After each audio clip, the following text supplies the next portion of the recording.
Bueno, yo quisiera agradecer la información tan importante que nos compartieron esta mañana y quisiera preguntar si recomiendan de manera regular utilizar el OCT como seguimiento en MOGAD en pacientes que no han tenido alguna manifestación clínica de neuritis óptica, si pudiera ser como quiera una herramienta útil para ver neurodegeneración. Es una pregunta interesante porque la información es limitada y los estudios que vienen desde cuál es la utilidad del seguimiento con OCT en pacientes con enfermedades desmielinizantes tenemos principalmente más en esclerosis múltiple y sabemos que hoy podemos ver neurodegeneración en pacientes con esclerosis múltiple mediada por OCT.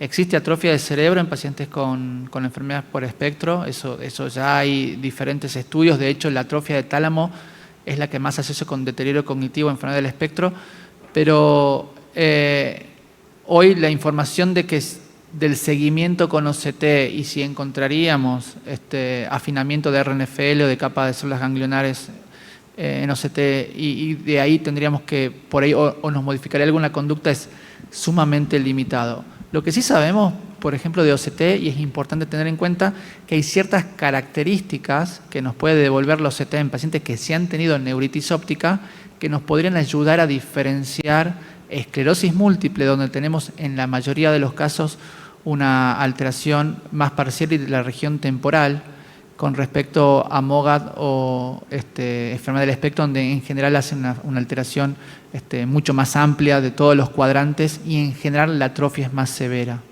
Eso sí, pero para el seguimiento por ahí la información es más limitada. Una utilidad es, hay unos papers publicados sobre pronóstico.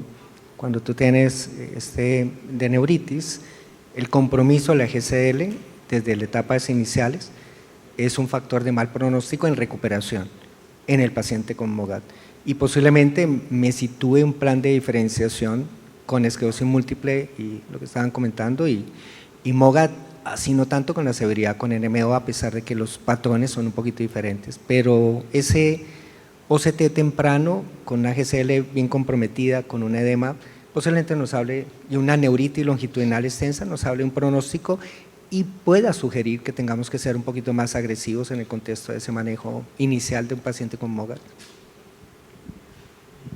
Lo último, tú sabes que ya hace 4 años empezamos a decir, parece que NMO no solo causa lesiones cuando ataca, porque hemos visto las lesiones silentes y eso es algo nuevo. Y decimos hoy en día la misma cantinela en MOGAD. Nosotros probablemente si tú vuelves a hacernos esta pregunta en 10 años más la respuesta sea sí. Tenemos que hacérselo a todos los pacientes. Hoy en día se dice en el consenso que uno tiene que tener un basal para todas las áreas que se afectan, pero todavía la evidencia no es clara para el seguimiento. Nosotros en los pacientes que tengo con un MOGAD que han sido de neuritis óptica, te puedo decir que no se ha logrado en ellos, y en la experiencia de mi centro, frenar la lenta degeneración que se produce en el RFNL. Pero en los que no han tenido neuritis óptica, les pedimos inicialmente y no tenían compromiso de ninguna de las capas, pero no te puedo dar fehacientemente ninguna OCT de seguimiento por esto que no se lo hemos pedido porque el oftalmólogo lo ha desestimado ya que estaba bien.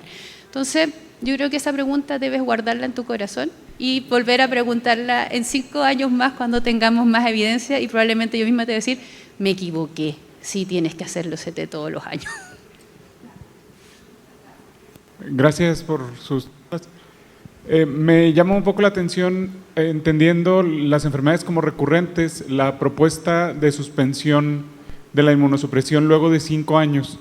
No sé qué tanta comodidad a la hora de la práctica clínica vamos a tener en decirle al paciente que suspenda fármacos y que esperemos y crucemos dedos de no recaída. No sé si haya una data de cuál es su riesgo. Hoy en día sabemos que el MOGAD puede ser recurrente, pero no en todos los casos y por eso se ocupa la seronegatividad después del tiempo de tratamiento con corticoides.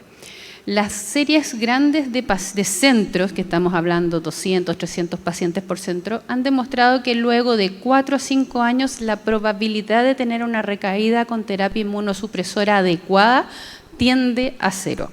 Y es ahí cuando plantean que uno pudiese suspenderla, pero lo dejan ahí en el tintero. Cuando uno lo conversa con cada uno de los centros, por ejemplo, te puedo comentar el de la Mayo, ellos al año 5 le vuelven a repetir, porque lo controlan los 2 primeros años, al año 5 le vuelven a repetir el MOG. Si el MOG está negativo, hacen un intento lento de suspender la inmunosupresión, pero realmente lento. Y vuelven a medir el MOG al terminar la inmunosupresión y cuando ya ha cesado el efecto biológico de ese inmunosupresor lo vuelven a repetir. Si siguen negativos en estas 3 fases, lo mantienen suspendido. Si el MOG está positivo al año 5, no lo suspenden. Gracias.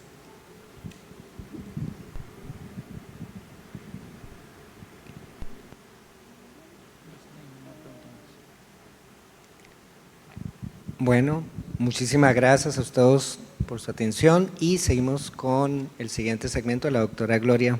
Muchas gracias.